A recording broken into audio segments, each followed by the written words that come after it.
ایک ہاتھ سے وہ رسی ہلا رہی ہے. تو جب سارے لوگ اپنی اپنی ضرورتیں مانگ رہے ہیں تو مجمع میں سے لوگوں نے اس باندی کو اشارہ کرنا شروع کیا کہ تو تو خاتمہ ہے, تو تو غریب ہے, تیرے نام تو پھوٹی کوڑی بھی نہیں, تو بھی کچھ مانگ لے, آج تو موقع ہے, بادشاہ موڈ میں ہے, تجھے بھی کچھ مل جائے گا. سارے مجمع نے اس کو اشارے کرنا شروع کیے. جب بادشاہ ادھر کو دیکھتا تو ادھر والے اشارے کرتے, اور جب بادشاہ ادھر کو دیکھتا تو ادھر والے اشارے کرتے. لوگ سمجھتے ہیں کہ اب ادھر کو دیکھ رہے ہیں تو ہمارا پتہ نہیں چل رہا ہے, اب ادھر کو دیکھ رہے ہیں تو ہمارا نہیں پتہ چل رہا ہے. یہ کلاس روم میں درسگاہ میں ہمارے ساتھ روزانہ ہوتا ہے. جب حافظ جی ادھر کو دیکھتا ہے, ادھر کے بچے جو ہے باتیں بناتے ہیں, کہنے لگے حافظ جی مجھے نہیں دیکھ رہا ہے. جب ادھر دیکھتا ہے تو ادھر کے باتیں بناتے ہیں کہ اب مجھے نہیں دیکھ رہا ہے. حالانکہ حافظ جی جو ہے صرف نظر کر رہا ہے, کنکھیوں سے ادھر دیکھ رہا ہے تو ادھر بھی دیکھتا ہے, چاروں طرف دیکھتا رہتا ہے. سب بچے ان کی نگاہ میں ہیں, ہے نہیں بیٹا, پکڑ لیتے نا حافظ جی. ہاں, تو سب بچے اس کی نگاہ میں رہتے ہیں.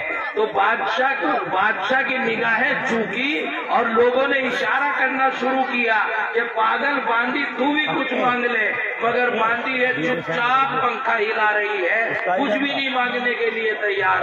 آپس میں وزراء تبصرہ کرنے لگے کہ میاں یہ غریب لوگ ان کا ایک معیار ہے, اس معیار سے اوپر بڑھ ہی نہیں پاتے. یہ غربت کی انتہا کو جو پہنچے ہوئے لوگ ہیں, اب بتاؤ اس کو اشارہ کر رہے ہیں. پاگل موقع کو کیچ نہیں کر پا رہی ہے, یا تو موقع کو کیچ کر لے ورنہ موقع آئے گا اسے کیچ کر لے گا. یہ تبصرے کر رہے تھے. بادشاہ نے جب دیکھا کہ اتنے لوگوں کے اشارے ہیں, جب بھی یہ باولی کو سیدھی سادھی عورت کچھ مانگی نہیں رہی, تو بادشاہ نے اس کی طرف دیکھ کر پھر خود کہا کہ اتنے لوگ تجھے توجہ دلا رہے ہیں, تجھے کیوں توجہ نہیں ہو رہی, تو کیوں نہیں مانگ لیتی کچھ.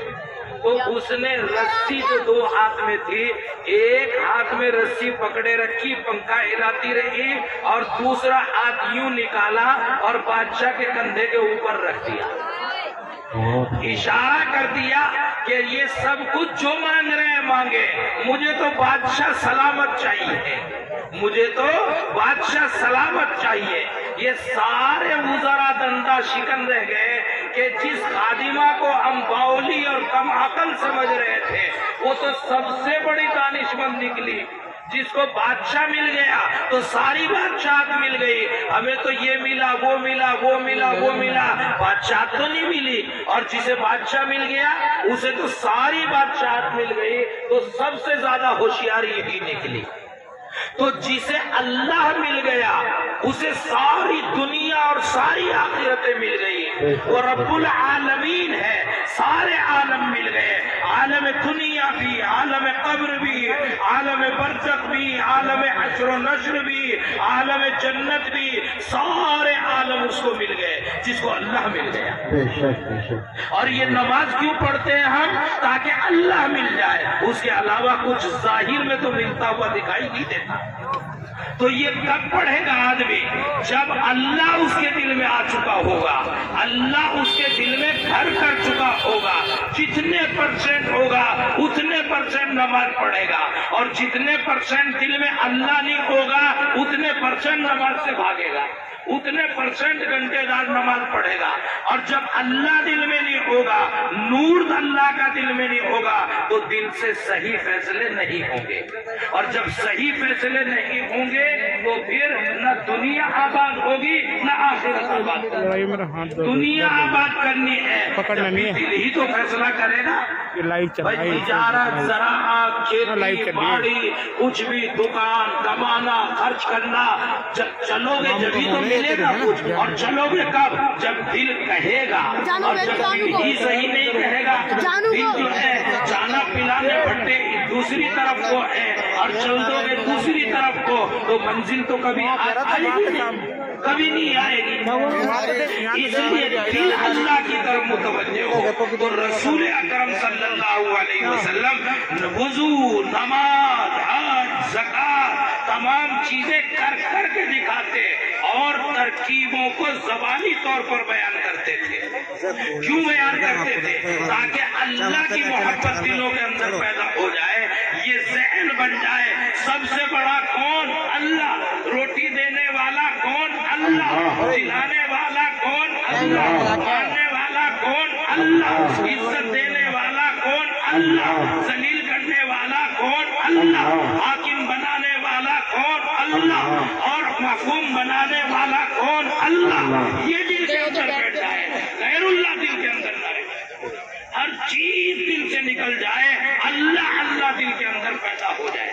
اور جب اللہ دل کے اندر پیدا ہو جائے گا، اللہ کی محبت ہو جائے گی، اور بے سبب بے ضرورت محبت ہوگی. ملے تب بھی اللہ ہے، نہ ملے تب بھی اللہ ہے. حضرت سیدنا علی رضی اللہ تعالیٰ نے ارشاد فرماتے ہیں کہ میں ایسی حالت میں دنیا سے جا رہا ہوں کہ اللہ اگر مجھے جنت میں بھیج دے تو اللہ کا احسان عظیم ہوگا، اس کی رحمت ہوگی، اس کا کرم ہوگا، اس کا فضل ہوگا. اور اگر اس نے جہنم میں بھیج دیا تو اللہ کا عین انصاف ہوگا. کیوں ہوگا عین انصاف؟ ساری زندگی عبادت کی، شہادت کے جام پیے، تو کیوں ہوگا اللہ کا عدل؟ جبکہ جہنم میں پھینک رہے ہیں یوں ہی. تم نے بھٹے سے اینٹ خریدی، چاہے مسجد کے محراب میں لگاؤ اور چاہے بیت الخلا میں لگاؤ، تمہاری مرضی، تمہاری ملکیت. کون کہتا ہے کہ ناانصافی ہوئی اس اینٹ کے ساتھ جس کو بیت الخلا کا قدمچہ بنایا؟ کوئی نہیں کہتا.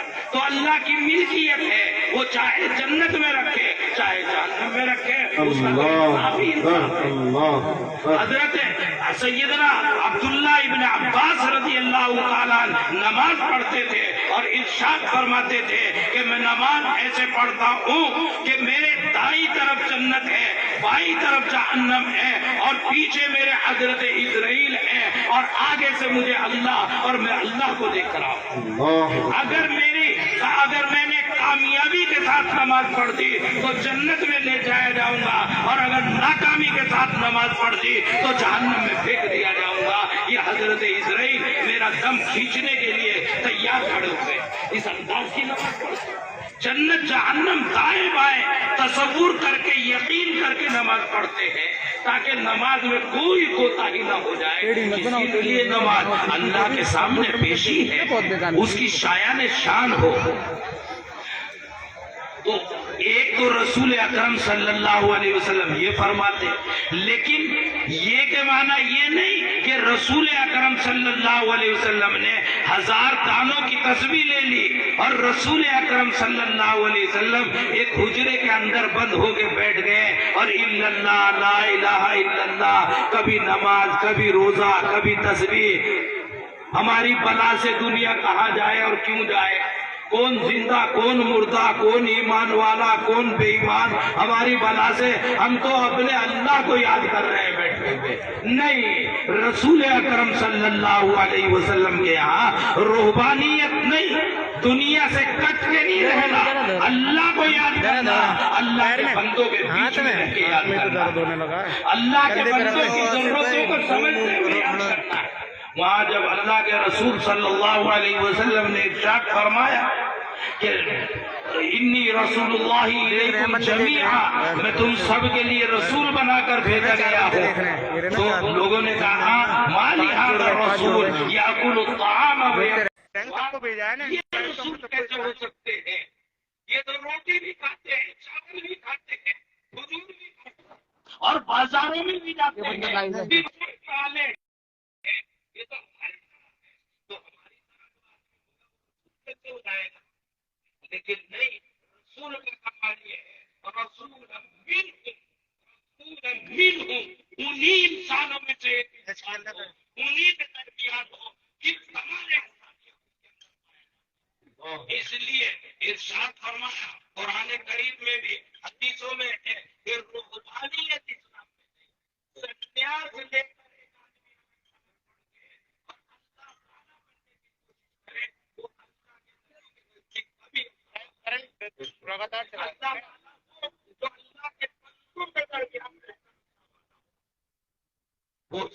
یہ طریقہ ہے. دوسرے بہت سے مذاہب میں یہ طریقہ ہے کہ روحانیت اختیار کرتے، सांस ले ले, अपनी मर्दानगी को खत्म कर ले, अपने हाथों ऐसे हो जाए कि ना औरतों से मिले, ना बच्चे पैदा हो, ना हम लोगों के दरमियान हो, ना लोग हमारे दरमियान हो। में लगा क्या रसूल अकरम सल्लल्लाहु अलैहि वसल्लम पूरी कौम के लिए कारआमद, पूरे लोगों के लिए, पूरे मुसलमानों के लिए, पूरे इंसानों के लिए, पूरे ईसाइयों के लिए, पूरे यहूदियों के लिए, पूरे बुद्धों के लिए, पूरे हिंदुओं के लिए, पूरे सिखों के लिए रसूल अकरम सल्लल्लाहु अलैहि वसल्लम रहमतुल लिल आलमीन है। सारे आलम के लिए रहमत है, सारे इंसानों के लिए रहमत है, बल्कि जानवरों के लिए। रसूल अकरम सल्लल्लाहु अलैहि वसल्लम इंसानों के लिए कैसे कारआमद है? इंसानों को दुनिया में इंसानों को रहने के लिए जिन चीजों की जरूरत है, जिस सियासत की जरूरत है, जिस समाज की जरूरत है, जिस इकोनॉमिक्स की जरूरत है, जिस तिजारत की जरूरत है, जिस ज़राअत की जरूरत है, जिस इकरार की जरूरत है, जिस इस्तिक़रार की जरूरत है, जिस रहन की जरूरत है, जिस इश्तिहाल की जरूरत है, जिस सनाहत की जरूरत है, रसूल अकरम सल्लल्लाहु अलैहि वसल्लम एक सारी थ्योरी रसूल अकरम सल्लल्लाहु अलैहि वसल्लम। दुकानें कैसे चलाई जाएंगी, खेत कैसे चलाए जाएंगे, सरकार कैसे चलाए जाएंगे, मुल्क कैसे चलाए जाएंगे, सूबे कैसे चलाए जाएंगे, शहर कैसे चलाए जाएंगे, रसूल अकरम सल्लल्लाहु अलैहि वसल्लम एक बात को बयान। और यही नहीं कि फरमाते हैं, जैसे नमाज फरमाते हैं, फरमाने के साथ साथ फिर प्रैक्टिकल करके दिखाते हैं, इसी तरह रसूल अकरम सल्लल्लाहु अलैहि वसल्लम इन चीजों को फरमाते भी हैं, करके दिखाते हैं। रसूल अकरम सल्लल्लाहु अलैहि वसल्लम कोर्ट में बैठते हैं, प्रैक्टिकल करके दिखाते हैं। रसूल अकरम शहंशाह आज़म हैं, लोगों की अगुवाई, लोगों की करके दिखाते हैं। रसूल अकरम सल्लल्लाहु अलैहि वसल्लम तिजारत बताते हैं, तिजारत करके दिखाते हैं। अकरम सल्लल्लाहु अलैहि वसल्लम वाहिद उस जमाने की शख्सियत है जिन्होंने आज तुम देखते हो इस तरक्की अंदर आप में कितने हैं जो एक्सपोर्टर है, एक्सपोर्ट करते हैं। रसूल अकरम उस जमाने में एक्सपोर्ट करते थे, इंपोर्ट करते थे। रसूल अकरम सल्लल्लाहु अलैहि वसल्लम गैर मुल्की तिजारतें रसूल अकरम सल्लल्लाहु अलैहि वसल्लम प्रैक्टिकल करते थे, बताते खुद अल्लाह करके दिखाते हैं। रसूल अकरम सल्लल्लाहु अलैहि वसल्लम इतना करके दिखाते हैं। हमारी छोटी छोटी किताबें बच्चों को पढ़ाई जाती है, उनमें लिखा रहता है कि रसूल अकरम सल्लल्लाहु अलैहि वसल्लम ने एक आदमी को देखा, इंतहाई करते रसूल हैया अलूलन जलूला औलटुल अजीमा याद मैं उनको नहीं कह रहा, पगड़ियां सवार हो जाए, सहाबा के मकाम को नहीं, सहाबा के घोड़े के खुर से जो कुछ गंध उड़ती है और उस घोड़े के पाट के अंदर बैठती है, सारी जिंदगी आपको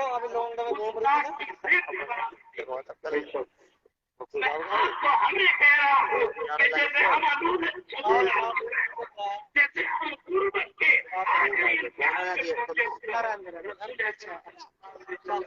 अपने किसी उम्मती को देख लिया, रसूल अकरम सल्लल्लाहु अलैहि वसल्लम उम्मतियों से इतनी मोहब्बत, इतना इशक, इतना ताल्लुक, किसी को 19 देख नहीं न रसूल अकरम सल्लल्लाहु अलैहि वसल्लम किसी उम्मती को दुनिया में 19 देखना चाहते, न आखिरत में 19 देखते।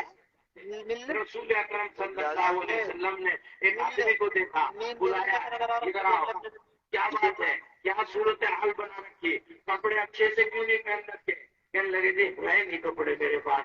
तो घर में से ना पहन गया है नहीं जी, घर में भी कपड़े तो फिर सिलवा ले। कहने लगे जी पैसे नहीं, तो घर में कुछ साजो सामान होगा वो बेच के कम से कम कपड़े रूहानियत का पता देते हैं, कपड़े तो ठीक पहन लो और याद रखो ये जो तुम देखते हो ना कि मौलाना जो भी आते हैं मियाँ शानदार, मियाँ शानदार, मियाँ गर्मी में सतरी मार रखी है, मियाँ चिकन वाली टोपी चमक रही है, फुला और फुला, और तुम कहते हो मौलवी तो बड़े बड़े बड़े भाई ऐसे ऐसे कपड़े पहन के आ रहे हैं, ये तो पता नहीं पूरे रटोल को लूट के खा रहे हैं क्या है। इमाम साहब ने ऐसे पहन रखे, मुस्तबिब ने ऐसे पहन रखे, मुदर्रिस ने ऐसे पहन रखे, लगता है कि मियाँ इनकी कितने मिल रहे जी, कहने लगे जी 8,000, कहने लगे 2,000 कम कर दो, और कुछ नहीं कर सकते तो लॉकडाउन की तो काट ही दो। इतने तो मजे में हम भी नहीं जितने मजे में मौलवी दिखाई दे रहे हैं। नहीं, मौलवियों को पता है कि रसूल अकरम सल्लल्लाहु अलैहि वसल्लम इसको पसंद फरमाते हैं कि इन्नल्लाह युहिब्बु अन यरा निअमतिही अला अब्दिही।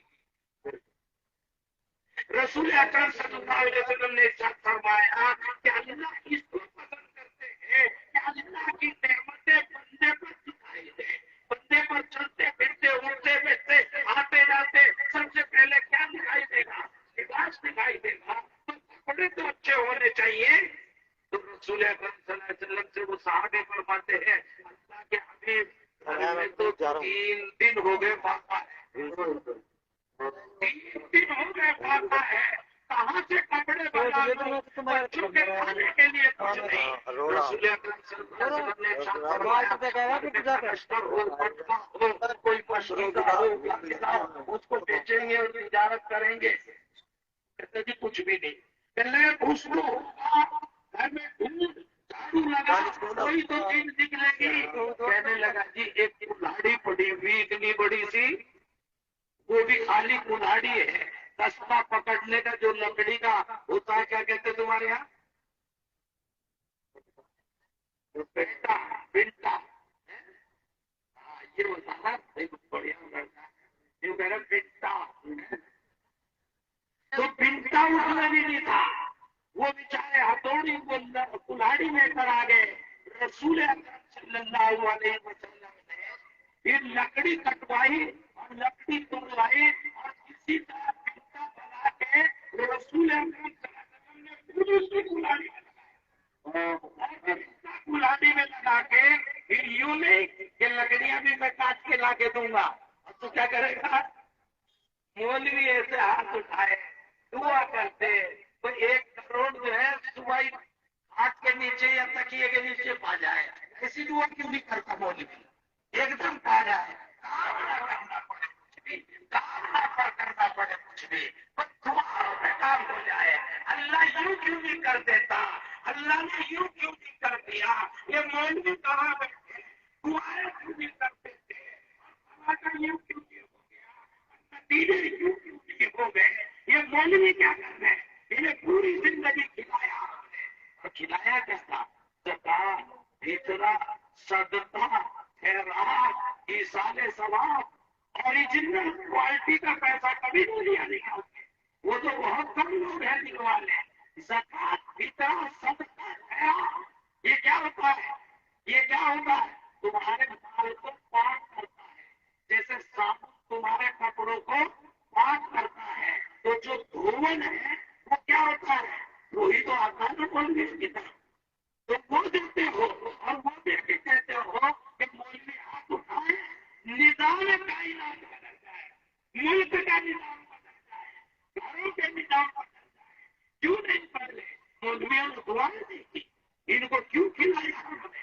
वो हजरत थानवी अलैहि रहमत ने लिखा कि मेरे यहाँ एक आदमी आता था बेचारा, जब भी हजरत नरीना औलाद के लिए दुआ करता रहा, तो जितनों के लिए दुआएं की, साल में 2 साल में सबके बच्चे हो गए, इसे कई साल हो गए, 2-3 साल बाद तो मैंने पूछा कि भाई तुम्हारी शादी को कितने दिन हो गए, कहने लगे थी शादी तो नहीं की हजरत जी अभी, तो बेवकूफ मुझसे 3 साल से नरीना औलाद की दुआएं, नरीना औलाद की दुआएं, और शादी की नहीं, शादी करने का इरादा भी नहीं अभी,